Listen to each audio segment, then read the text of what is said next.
que nos habla de sabiduría, pero nos habla de la sabiduría de Dios, no nos habla de sabiduría humana. La sabiduría de Dios no tiene nada que ver no tiene ninguna relación tu coeficiente intelectual, ¿ok? No tiene ninguna relación tu coeficiente intelectual, no tiene ninguna relación tu grado académico o tus estudios, por ejemplo, si tienes títulos técnicos, universitarios, todo ese tipo de cosas, no tiene absolutamente nada que ver con esto, ¿ya? Es absolutamente nada que ver. La sabiduría Dios la imparte a ciertas personas y solamente a las personas que han inclinado su corazón al reconocer que Jesús es, como bien decía Ariel en la alabanza, es la roca, es el rey y yo me inclino ante él. Y eso es súper interesante, es súper importante entenderlo, ¿ya? Yo me inclino ante Jesús, yo me inclino ante el rey y lo que hago es someter mi voluntad, someter mi vida al señorío de Jesús. Entonces, el principio de la sabiduría no es estudiar los libros, ni siquiera estudiar la Biblia, es el temor a Dios. Eso nosotros tenemos que tenerlo súper claro. Y que Dios sabe todo, es una relación que se considera al otro. Y la relación con Dios es consideramos quién es Dios. Inclinamos nuestro corazón al Señor. Y entonces hemos venido nosotros estudiando en estos capítulos muchas cosas acerca de la sabiduría. Pero principalmente hemos estado estudiando estos pasajes desde el capítulo 2 hasta el capítulo 7. Vamos a ver y hemos visto esta voz de un padre hablando a un hijo, ¿verdad? Como aconsejando de ciertas cosas importantes. Y hasta aquí en este capítulo 3 hemos visto los beneficios de la sabiduría. ¿Y qué hemos visto de esto? Es que los beneficios de la sabiduría se van a obtener cuando no olvidamos la enseñanza de la palabra de Dios, la atesores dentro del corazón. Entonces, de esa manera, de esa forma, vamos a poner y necesitar toda nuestra confianza en el Señor y su palabra. Necesitamos deshacernos de nuestra propia opinión, no ser sabios. Necesitamos decidir ponernos bajo las órdenes de Dios, y la ganancia de hecho de eso va a comenzar a ver reflejada en mi vida. La ganancia de eso, esa es una inversión. Cuando yo someto mi corazón a Jesús, cuando escucho sus palabras, cuando escucho sus mandamientos, cuando yo guardo su palabra en mi corazón, eso va a traer una ganancia enorme para mi vida, que no tiene que ver con cosas materiales, tiene que ver con simplemente empezar a adquirir sabiduría. La sabiduría nos da muchísimas ganancias, muchísimo mejor que el auto del año, muchísimo mejor que todos mis títulos que pueda colgar en mi cuarto. Podemos caminar por sendas derechas, podemos ser agradables a nuestro Padre Celestial, no vamos a tener temor de lo repentino, de las cosas que puedan ocurrir a nuestro alrededor. Vamos a estar protegidos porque la sabiduría está en nuestro corazón, porque la palabra de Dios está puesta en nuestro corazón. Y hoy día vamos a finalizar viendo el capítulo 3, principalmente 3 cosas importantes. Es que la sabiduría tiene un enorme beneficio para nosotros, pero también tiene un enorme beneficio desde nosotros hacia los demás. Eso es súper importante, un beneficio desde nosotros hacia otras personas. O sea que otras personas son beneficiadas de la sabiduría de Dios por medio de nosotros. Y eso es súper importante. Mira lo que dice el verso 27. No niegues el bien a quien se le debe cuando esté en tu mano el hacerlo. No digas a tu prójimo, ve y vuelve y mañana te lo daré, cuando lo tienes contigo. ¿Ves? Entonces en los primeros 26 versículos los beneficios de la sabiduría se concentraban en lo personal, ¿ves? En lo personal, en lo que nosotros tenemos, en lo que nos va a traer a nosotros como personas. Pero en el verso 27 hasta el final nos va a mostrar que también esa vida de sabiduría, el poner la palabra en el corazón de Dios, es sabio compartir, es sabio vivir y considerar a quien tenemos al lado. Y es muy importante porque nos menciona el prójimo.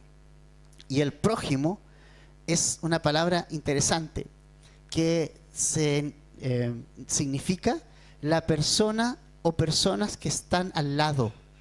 ¿Ok? A veces nosotros pensamos que prójimo es alguien bien lejano. ¿Ah? Normalmente pensamos eso. No, hay que preocuparse del prójimo, los pobres. Y están lejos. No podemos hacer nada por ellos. La pobreza es un problema gigante. Pero tienes en tu casa un hijo, una hija, un esposo, una esposa a quien tienes absolutamente descuidado. Absolutamente descuidado. Y eso es tremendo, ¿no? Porque finalmente la sabiduría es un beneficio para mí, pero también para mi prójimo, el que está al lado mío. Quienes están compartiendo alrededor de mí. Va a tener un impacto positivo en ellos. Y en este caso, estamos mencionando específicamente es que si tú tienes algo, tienes en tu mano algo que puedes hacer por alguien que está cerca tuyo. ¿Y qué puedes tener que puedes compartir a otros? Bueno, muchas cosas. A lo mejor no es el caso que nosotros tengamos dinero. Muchos de nosotros vivimos de un trabajo, tal vez no somos empresarios, muchos de nosotros ni tenemos una gran cantidad de dinero que podemos dar.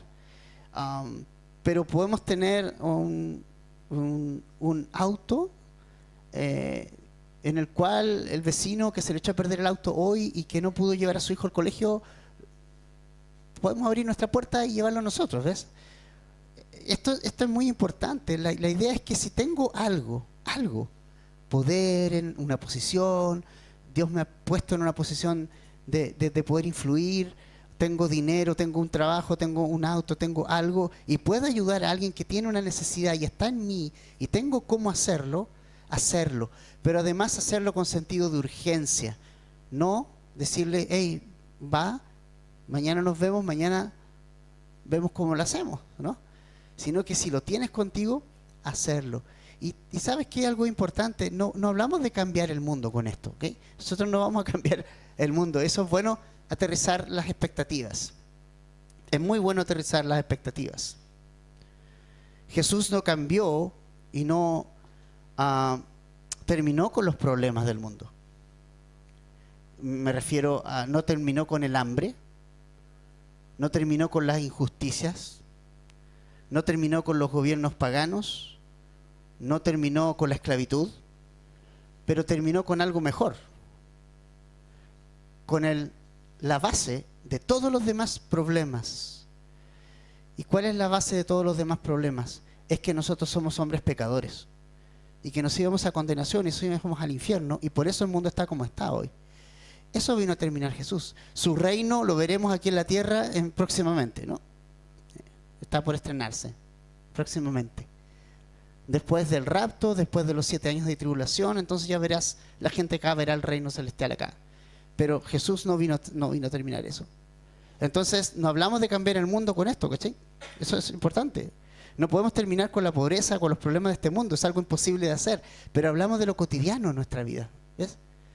Hablamos de lo cotidiano en nuestra vida. Una cosa que me carga de la política en general, que los pobres es un discurso de todos los discursos políticos que hay. Todos. ¿Verdad que sí? Y es como el caballito de batalla de todos. Nosotros ayudamos más a los pobres. Este sector político ayuda más a los pobres. Nadie quiere ayudar a los pobres. Y cuando empiezas a ver sus vidas de esos políticos, ¿okay? No comparten absolutamente nada. Entonces, no seamos nosotros algo similar. No podemos cambiar el mundo, pero cosas sencillas se pueden hacer. A tu vecino no le arrancó el auto. O sea, tú tienes ese puente que se hace en la batería, llévale el auto al lado, ponle el puente y que le encienda, ¿ves? Su hijo no pudo ir al colegio porque su auto se echó a perder, o tiene problemas de salud el papá. Bueno, podemos llevarlo, ¿ves? Esto son cosas simples, ¿ves? A alguien se le cayó la moneda en la micro y realmente no pudo pagar la micro. Tú tienes en el bolsillo ese dinero que a la señora se le cayó, entonces tú puedes pagarle su pasaje. Es eso, son cosas simples, cosas que no están planificadas, que surgen en lo cotidiano.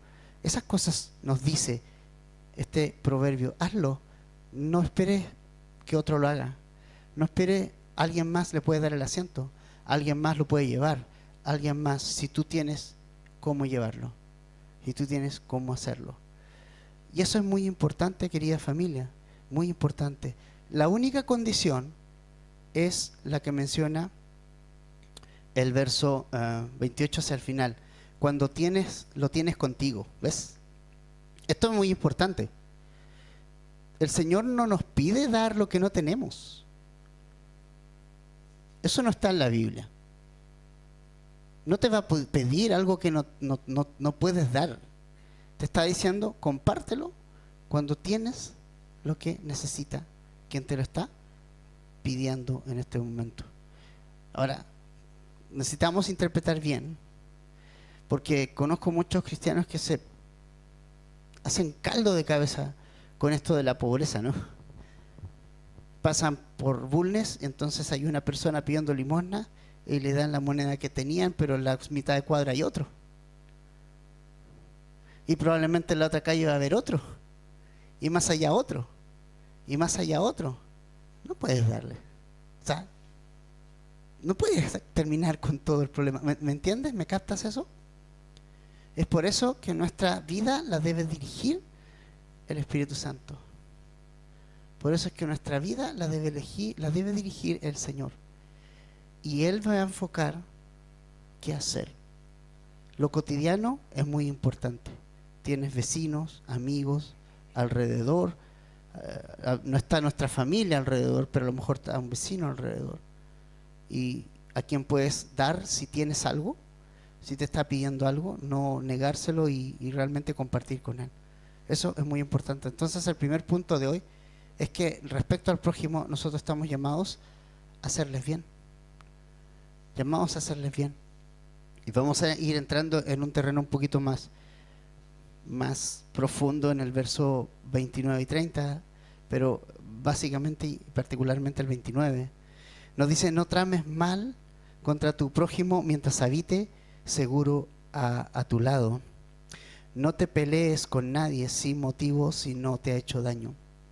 Segundo punto, no la sabiduría cuando entra en mi corazón, cuando la palabra de Dios esté en mi corazón, me va a guardar de planificar y de tramar enemistad contra quien tengo alrededor mío. Tenemos vecinos alrededor, todos. También tenemos familia alrededor. Muchos de ellos no son creyentes y tal vez muchos de ellos también lo son. Pero cuando nos ponemos en el corazón la sabiduría de Dios, cuando ponemos en el corazón su palabra, eso nos va a convertir en personas templadas con el tiempo. Una de las primeras cosas que va a pasar es que el fruto del Espíritu va a ser manifestado en nosotros. Y está el amor, la mansedumbre, ¿verdad? Y la templanza es algo muy importante. ¿Sabe lo que es la templanza? Es que no vas a dejarte llevar por la subida de la temperatura del momento. Eso es. Hay una pieza en el auto, no recuerdo cómo se llama, termostato. Regula la temperatura. La que le falló a mi amigo. Ojalá que a él no. El Espíritu, la palabra de Dios y el Espíritu Santo es nuestro regulador de termostato. Impide que explotes y que planifiques cosas malvadas contra tu prójimo. Y es interesante porque dice, mientras habitas seguro a tu lado. Fíjate, personas que están ahí, que viven contigo, que no le hacen daño a nadie, que van a sus trabajos, que tienen sus hijos en el colegio y que finalmente ahí están. Entonces, si tienes ataques explosivos de repente, si tienes tendencia a pelear o discutir solo porque tu vecino puso el auto un poquito más dentro de lo que lo tendría que poner, realmente debemos recordar que necesitas llevar eso a Jesús, derechamente. Lo necesitas llevar a Jesús, porque va a ir en escalada. La ira es algo que necesitas controlar en Cristo, y recordemos que es el carácter donde se refleja Jesús. Mira, te digo algo, servir a la iglesia Cualquiera puede mover perillas, cualquiera puede aprender a armar un cable, cualquiera puede aprender a hacer lo que sea. Pero si hay algo que a Cristo le importa, es que tu carácter lo refleje a Él. Eso es muy importante, el carácter. Y eso no se imita. Eso viene como consecuencia de poner la palabra de Dios como fundamento en mi corazón, como número uno en mi corazón. Entonces, las personas de alrededor van a observar mi carácter y van a observar, uy, el hermano es cristiano, pero hay que hablarle los días que anda de buena, ¿no? Pobrecito. Y es interesante esto, porque esto ha causado mucho daño de lo que realmente Jesús es delante de otras personas. Ahora, tú dices, claro, pero dice, mientras habite seguro a tu lado, ¿no? Si no te han hecho daño, si no hay nadie. ¿Y qué si me han hecho daño? ¿Qué si me han hecho daño? Jesús enseñó algo revolucionario, familia, en Lucas 6:35. Y apúntalo. Lucas 6:35. Antes bien, amen a sus enemigos y hagan bien y presten no esperando nada a cambio, y su recompensa será grande, y serán hijos del Altísimo, porque Él es bondadoso con los ingratos y los perversos. Mira, ¿cuántas veces Dios te ha sorprendido y cuando estabas más lejos de Él, cuando tuviste un día para el olvido, pecaste, no te congregaste en la semana, no oraste en todo el mes y de repente te sorprende con algo que no esperabas, ¿no? ¿Qué es eso? Es gracia. ¿Y es merecido? Claro que no. Entonces fíjate, sean misericordiosos como el Padre que está en el cielo es misericordioso. Y entonces si me han hecho daño, bueno, ama a tus enemigos. Fíjate qué importante esto. Si tan solo esto lo tomara en mi vida, ¿cuántas cosas cambiarían en mí? Para empezar, muchos matrimonios quebrados se restaurarían. ¿Por qué? Porque hay muchos matrimonios que dicen, es que ¿sabes qué? Mi cónyuge se ha transformado en un enemigo. No me quiere, es mi enemigo. ¿Sabe lo que dice Jesús? Ama a tus enemigos.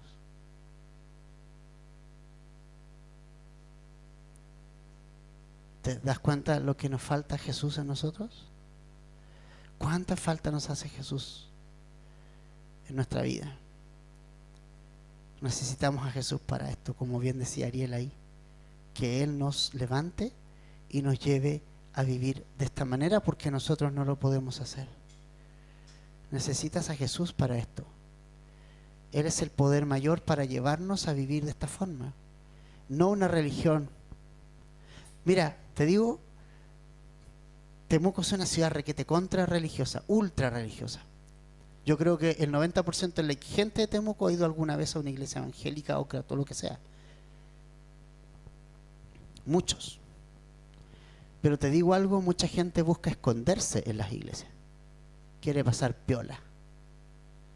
Ah, no, si me corto el pelo, me cambio la moda, me hago uno de ellos, hablo con... A ellos parece que les gusta que digan gloria a Dios, entonces digo gloria a Dios y empiezo a adoptar toda esta cosa religiosa. Y finalmente, como veíamos el domingo, Jesús le dijo a la mujer samaritana, ¿verdad?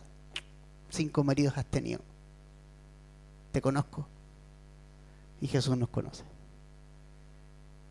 Pero Jesús quiere llevarte donde está Él y quiere hacerte vivir como Él quiere vivir, pero tú tienes que rendirte a Él. Necesitas rendir tu carácter a Jesucristo. Y Él te puede llevar a vivir esta vida, a amar como esto. Amar como Él amó.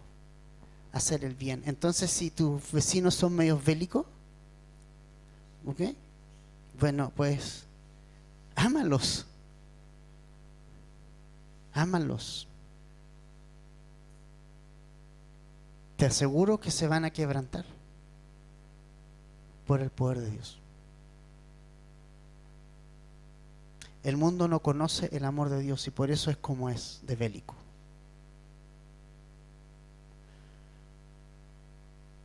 Los chicos que actúan rebeldemente en los colegios, ¿saben por qué lo hacen? No lo hacen porque sí. Yo no lo hacía porque sí, nadie lo hace porque sí. Lo hacen por rabia, lo hacen porque no se han sentido amados por nadie, porque no se han sentido comprendidos por nadie. Por eso lo hacen. Y nuestros vecinos que no conocen a Jesús, que son medios bélicos, bueno, ellos no han conocido el amor del Padre, ¿no? No lo han conocido. Pero tú sí. Tú lo has conocido. Entonces, muéstrale ese amor a Él. Y Dios va a tratar con su vida y con su corazón. Romanos 12:14, Pablo dice, bendigan a los que los persiguen. Bendigan y no maldigan. Ese es el reflejo de la nueva vida en Cristo. En cuanto dependa de nosotros, dice, estar en paz ¿con quiénes? Con todos. No solo con tus hermanos en la iglesia, que por lo demás incluso es fácil fingir dentro, aquí, en eso. Verso 31 dice, no envidies al hombre violento, no escojas ninguno de sus caminos. Este es el punto 3 y último. Dice violento en la Nueva Biblia de las Américas, pero dice injusto en la Reina Valera. No envidies al hombre injusto o violento. Interesante. ¿Se acuerdan del Salmo 73? ¿Quién se acuerda del Salmo 73 cuando estudiamos Salmos? No hace mucho. Había un hombre llamado Asaf, un servidor del templo. Y él escribió el Salmo y empieza a escribir, a hablar de la grandeza de Dios, de su misericordia, que es grande el Señor. Por poco luego dice, mis pies se resbalaron cuando puse mis ojos en la prosperidad de los impíos. Porque pareciera ser que los impíos tienen todo, ¿verdad? Pareciera ser que van ganando. Y eso no nos gusta a nosotros. Porque nos imaginamos ser cristianos los más exitosos del mundo y eso nunca ha sido así. Pero vemos a los impíos, parece que le da mejor. ¿Ya? Yo ando a pata, mi vecino tiene el auto del año, yo apurado tengo para pagar mis cuentas, parece que les va súper bien y tienen la casa que quieren y las cosas que quieren, comen en los restaurantes que quieren y pareciera ser que yo no. Y empieza eso a atesorarse aquí, a quedar. ¿Y sabe lo que pasa con eso? Que se crean raíces de amargura profunda en nuestro corazón. Profunda.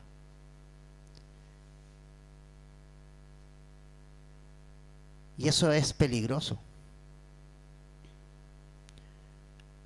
La amargura que le traspasó las generaciones pasadas a las generaciones presentes fueron tremendas.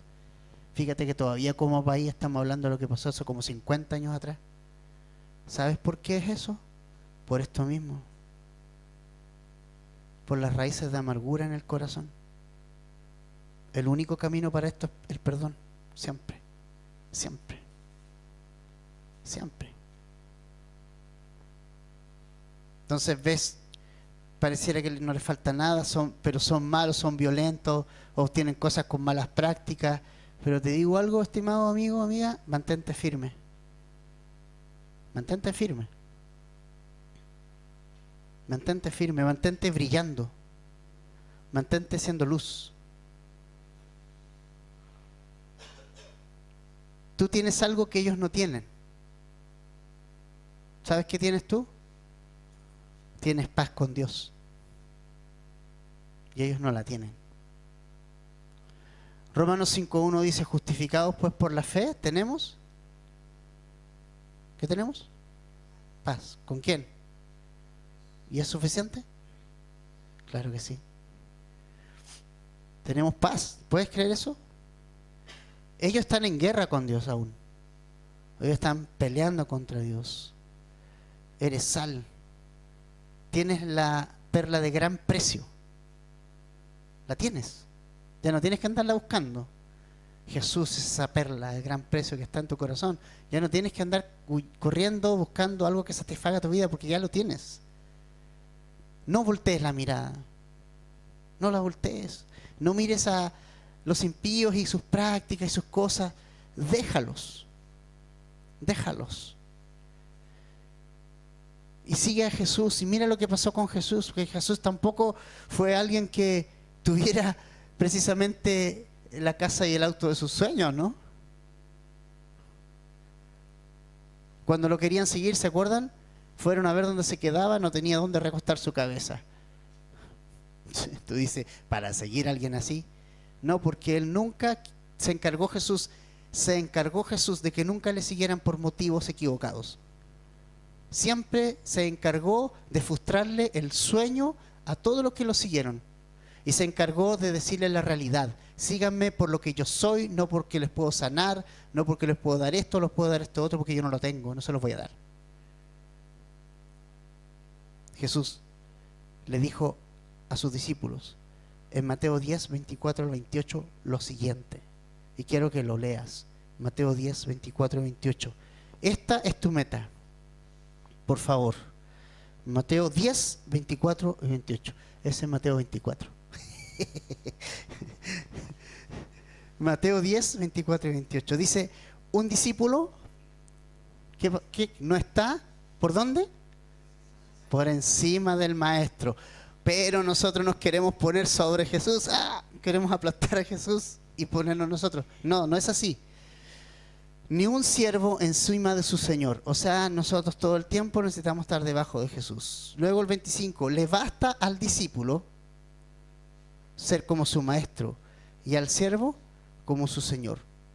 Si al dueño de la casa lo han llamado Belcebú, o sea, a Jesús lo habían llamado Belcebú, ¿cuánto más a los de su casa? Así que no le tengan miedo, porque nada hay encubierto que no haya de ser revelado, ni oculto que no haya de saberse.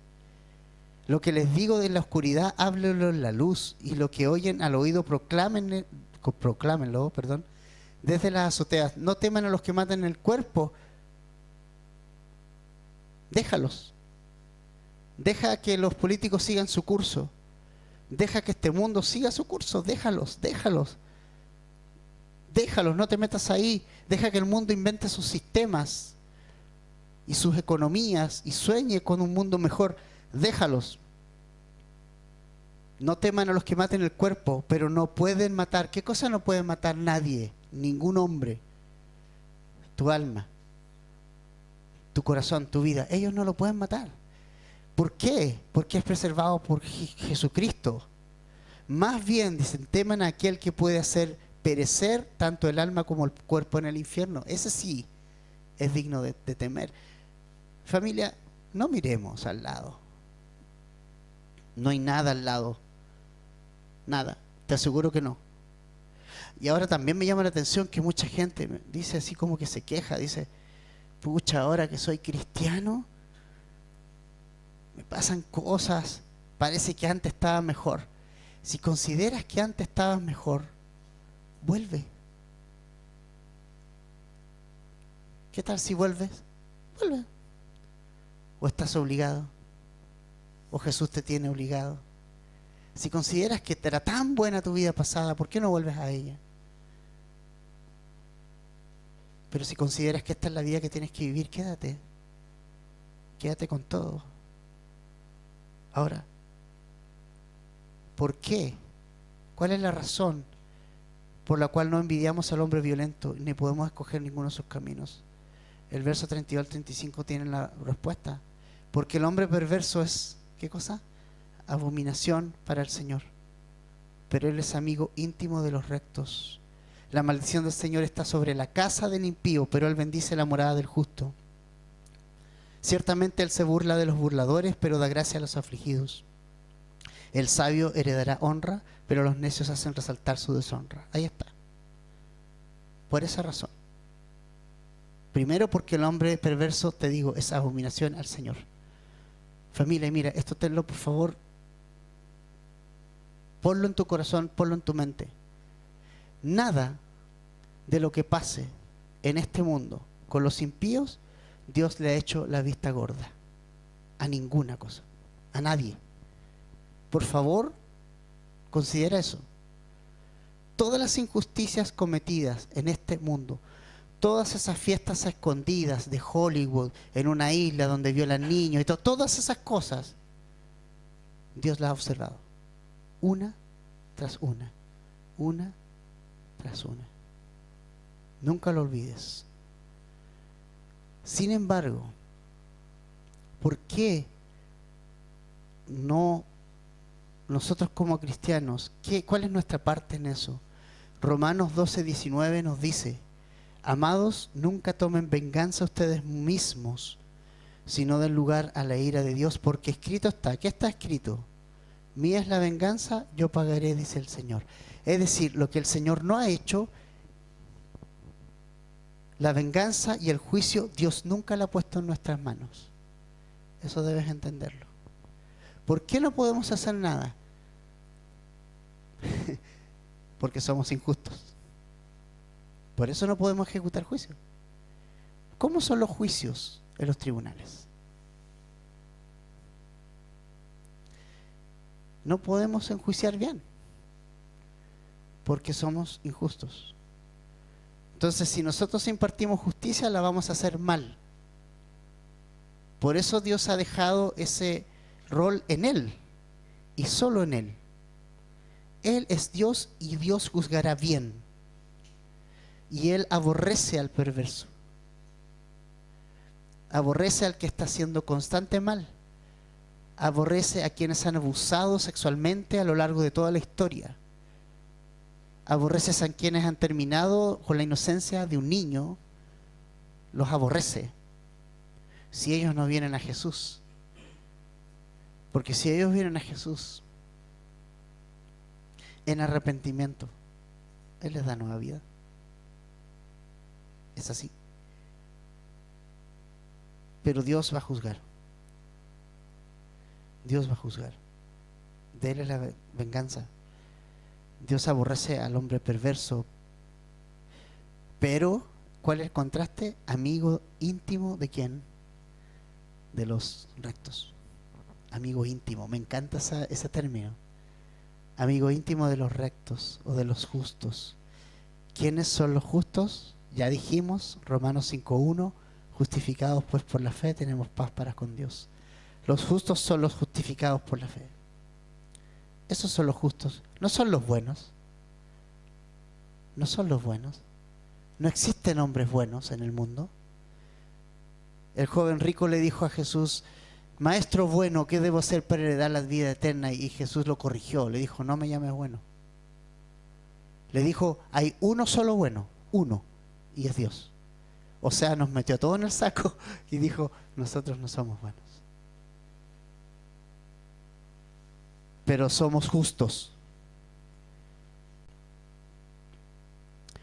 Entonces, familia, la maldición está sobre la casa del impío. Él bendice la morada del justo, se burla de los burladores, da gracia a los afligidos, y finalmente nosotros le daremos honra, pero los necios, los que no consideraron a Dios en su vida, deshonra.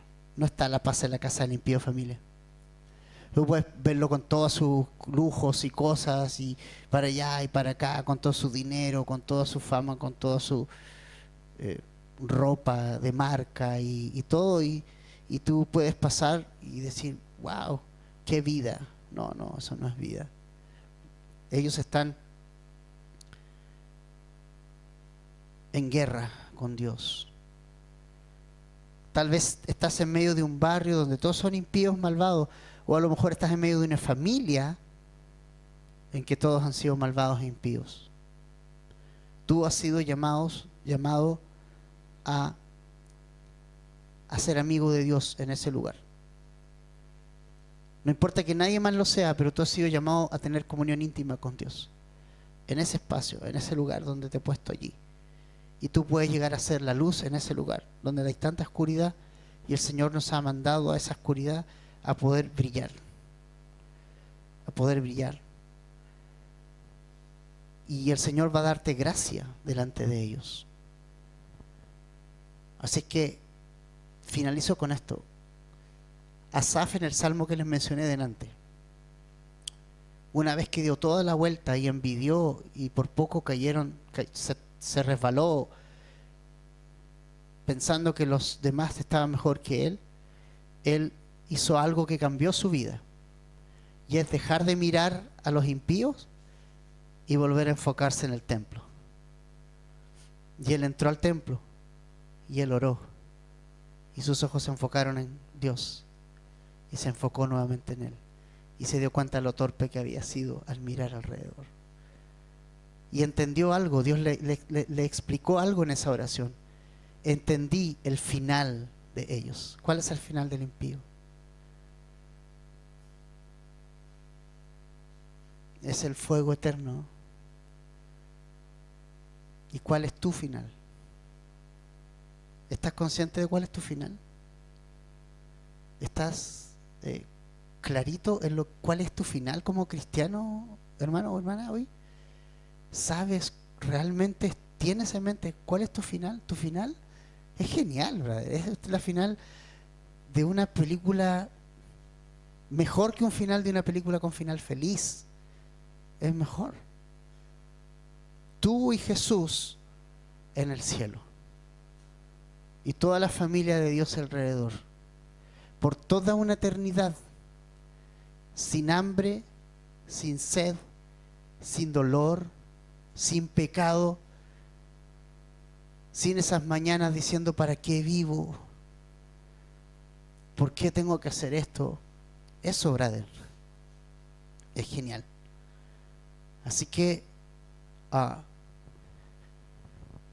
lo único que puedes hacer con tu prójimo, hay una cosa que puedes hacer: sé luz. Sé luz delante de él. Muéstrale lo que significa poner la sabiduría en el corazón. Muéstrale lo que significa Jesús en tu vida. Va a haber tiempo para él, para su juicio, si no hay arrepentimiento. Pero tú enfócate y haz el bien a tu prójimo, siempre. Y mientras tengas los recursos necesarios y tengas lo que tengas, si uno de ellos viene, amable o no amable, sírvele y ámale. Esa es la mejor evidencia de que tu vida ha cambiado. Padre, eres tan bueno con nosotros.